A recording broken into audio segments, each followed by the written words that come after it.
Hey guys, welcome back to the shop, or well, we're in the kitchen. But we're revisiting our water system. It's been a few months since I did that installation video. Let's see how our water's holding up. Should be good. Let's take a look. Good God, 225. So that's no good. Now let's take a look at my incoming water to compare. My incoming water is 685, which I think is criminal, is almost criminal, or actually is criminal. And I've tried replacing the permeate pump. That was like 55 bucks or something, and that didn't fix it. I changed the membrane, I changed the filters, so I'm at my wit's end. It always just creeps right back up. And so now I'm gonna install this automatic shutoff valve. I'll show you guys the part number. I got it off Amazon, so here's that part number. And it came with absolutely no instructions. All right, so let's go ahead and put it in. We'll go step by step so you can follow along at home. And if it works, if it brings down the TDS over a few days, we'll go over the theory and I'll explain why I think it works. All right, let's get started. Okay, in addition to the TDS, I want to take a sample of the ice so we can see how it clears up. All right. So first thing I gotta do is clear all this crap out. Stand by. All right, should have talked about this first, but we're doing it now. Okay, some of the supplies you're gonna need is you're gonna need a good tubing cutter. Got this off Amazon, I'll leave a link for it. Cuts it nice and square. And you're gonna need some 1/4-inch tubing. This is 1/4-inch PEX. I love it, lasts a lot longer than any of this other tubing. Let's do our first step here. And that's gonna be turning off our water valve, which is right here. It's this little side spigot. Okay, that's off. Now we don't want the water in the tank coming out and getting us, so we're gonna shut the valve off on top of the tank. Yeah, that's off. You just turn it perpendicular to the tube. All right, I downloaded these instructions off the internet. Hopefully they work. I'll give you a little freeze frame of that.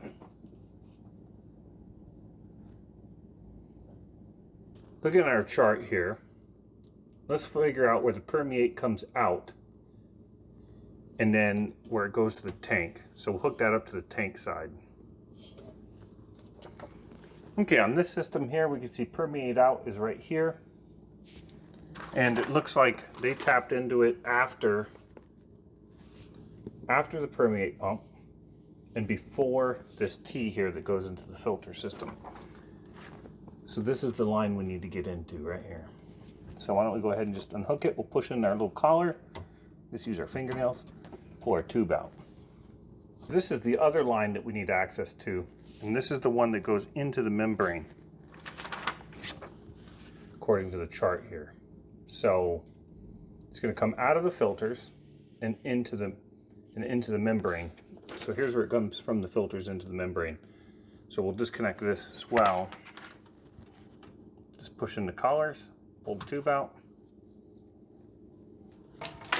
Let's cut a couple of lengths of tube. I'm just gonna cut them about 1 foot long just to work with. So here's what's nice about this cutter is the tube can rest down inside these jaws here. And then you just cut the tube like this and it'll come out square. And it gives you these nice square tips that aren't going to rip your O-ring and are not going to leak. So let's hook this up into here.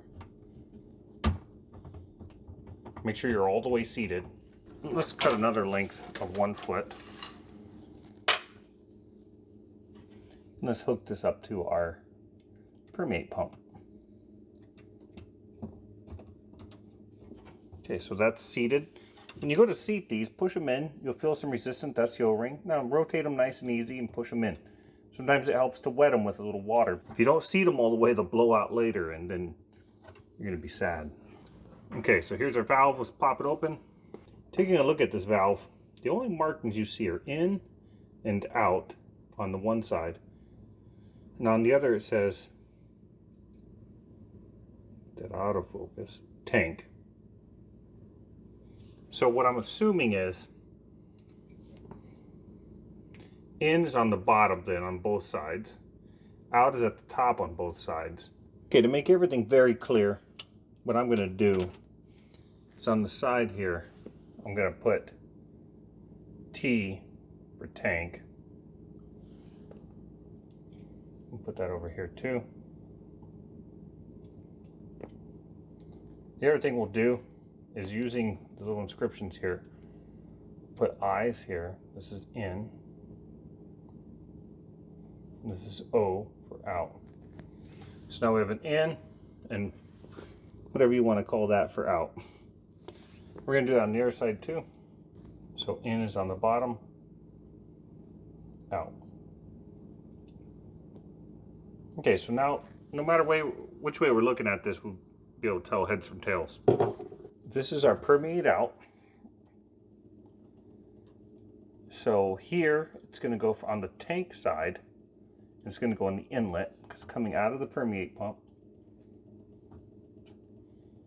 That's hooked up. Then this is going to go out to the tank. This is the T side and the out is the top. We have our little O up there. Okay, that's hooked up. Now let's see if we can just run it like this here. So this would be out. But this is our inlet from the filters, coming from the filters. So we're going to hook that to the inlet. And this would be our outlet towards our membrane. So let's see if we can bend the tube that way. Let's just see how this looks.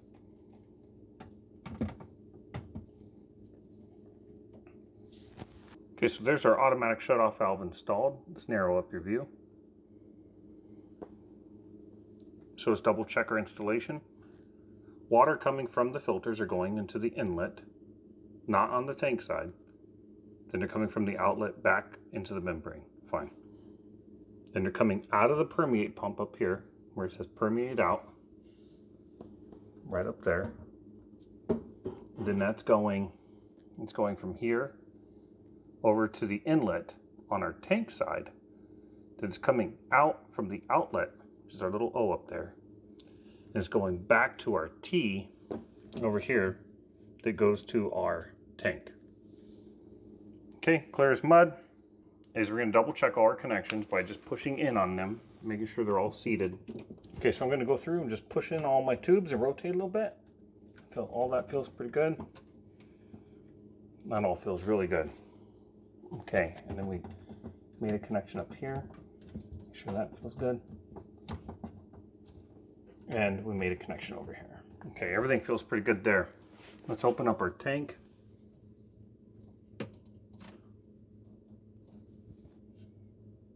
Let's open up the water supply. We'll come up here and let's turn on the system. Let's see if it works. I'll put my hand on it so to feel if it starts working. Right now we got tons of pressure.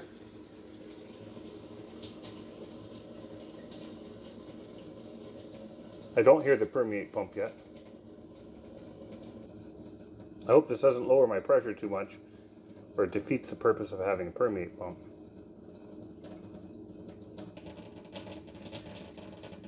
Okay, I heard it, come on. We just saw it jerk a little bit. Okay, there's the permeate pump is running.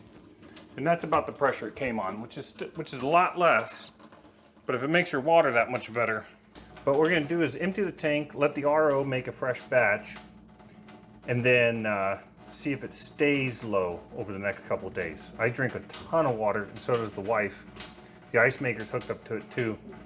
So we should have results pretty clearly pretty soon. All right, it's been a couple days since I installed that valve. Let's do another little water test.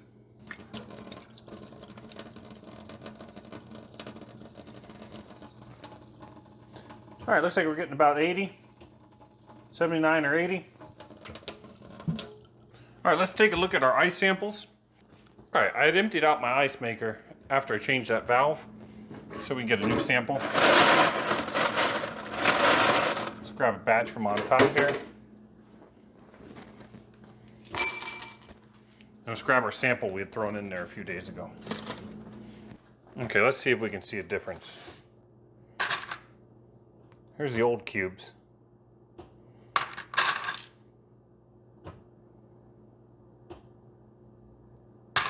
And here's the new ones.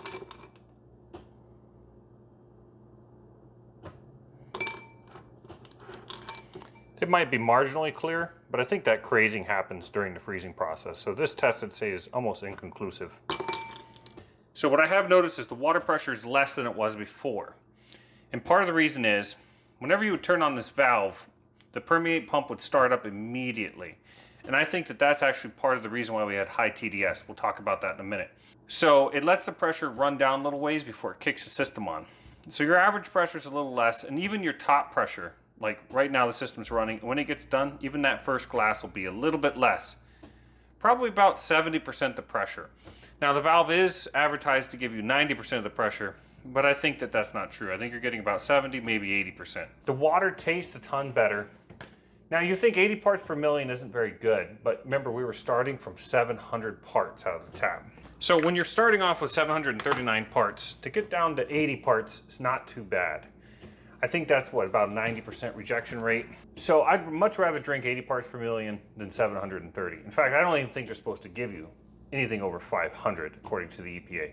The other thing too is I don't have to listen to this clicking as often because it runs in an interval. So you'll hear it, it'll run a little bit longer, but you don't hear it as much. It's not every time you get a glass of water. Okay, let's talk about the theory as to why I think that that valve that causes a pressure interval to be increased helps your system make higher quality, lower TDS water. To understand this, first let's draw our reverse osmosis membrane. Okay, here's your membrane housing, and here's your membrane itself. In real life, your membrane is coiled up, but it works exactly like this. So here's your inlet water,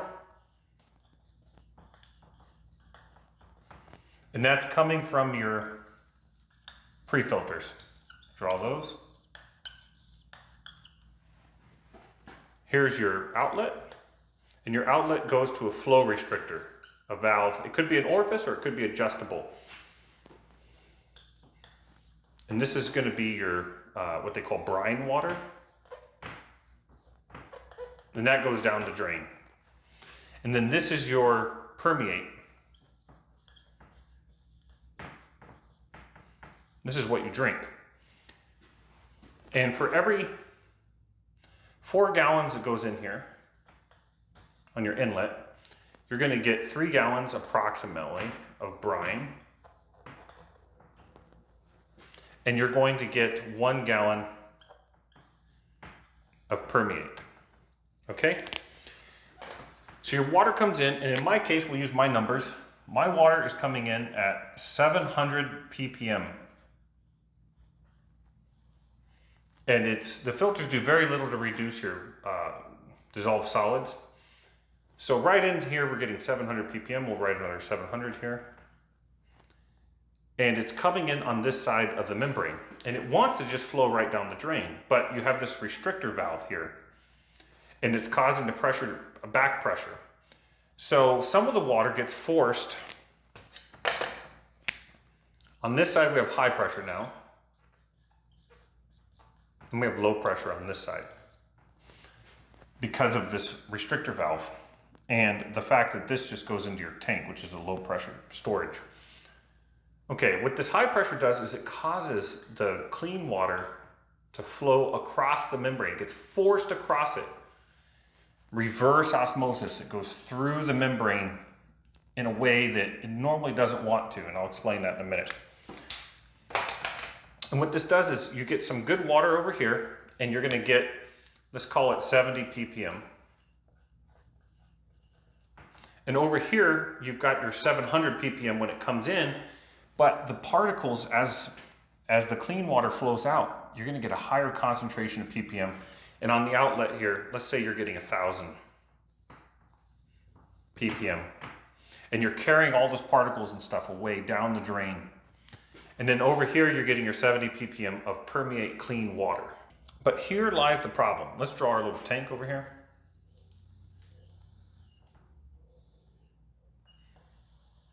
Beautiful. Here's our water storage tank, and then there's a T, and it goes over to our little faucet and our little valve that we open when we open our little faucet at the sink. Okay. This is all well and good when there's pressure, but what happens is when the system is off, the pressure equalizes, and everything wants to find an equilibrium. So this highly concentrated water with these dissolved solids will start to find its way across this membrane. Now, I mean, the membrane's not perfect, so some particles can get across, but over time they all will. So what you'll end up with is you've got this low concentration of water and this high concentration, and the pressure now is gone, right? Because the system's off. Your permeate pump goes like right here. So let's just put our little, call this our permeate pump right here. Inlet, outlet, inlet, outlet. So this is your perm pump. When the pressure in your tank is significant to stop the pump, it cuts off supply down the drain. Okay. What happens is when this shuts off your drain and then the tank equalizes pressure, you get whatever your inlet pressure is, whatever it's 50 psi, you'll get that across the membrane. On both sides, the pressure will even. So what'll happen is it'll go from 700 ppm on this side and 70 ppm on this side to something like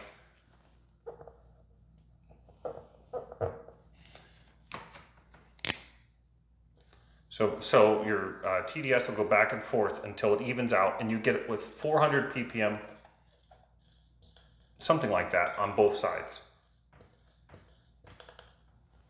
Okay, that's fine, but here's the problem. The next time you turn on the system and your high pressure's over here, it's going to shoot this shot of 400 ppm right into your tank and right out your faucet. Okay, so you're going to get a small shot of that. And let's say that your housing is about a foot long, a couple inches in diameter, 3 inches in diameter. Let's say that this is 4 ounces of water, just to make life easy,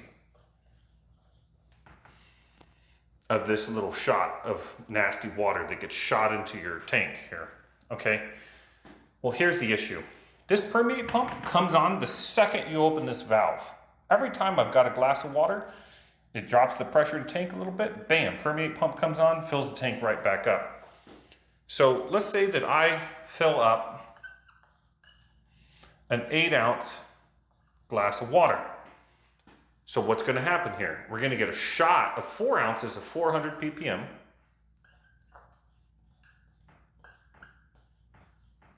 And you're going to get, after that, the system will be operating normally, so you're going to get a 4-ounce shot of, call it 70 ppm.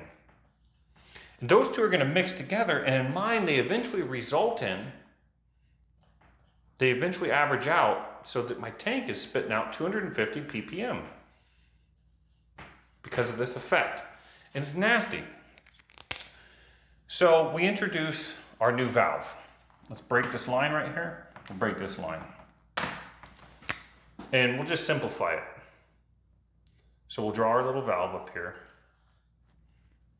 And let's say that the top is like that from the inlet to there. It's not, but let's just say it is. The structure just a little bit different. Okay. And what this valve does is once it gets to a certain pressure coming across the tank here, it shuts off the inlet. That's what it does. It shuts off the inlet. So now you don't have this inlet letting water into the membrane. That's how it works. Okay. But here's what's cool, is that this valve will allow the system, and this is where you're going to get your clean water, is this valve will allow the tank to drop in pressure a lot more before it opens up the system and starts it running. Here's what's good about that, is that then when it does run, you get a longer run time. Okay, so over here, instead of having to take out 8 ounces and the system kicks on, now it's closer to like 32, maybe even 40 ounces. So let's just say it's 40 or 32 ounces. So now it takes a lot more water to get the system started, okay? And what that means over here then,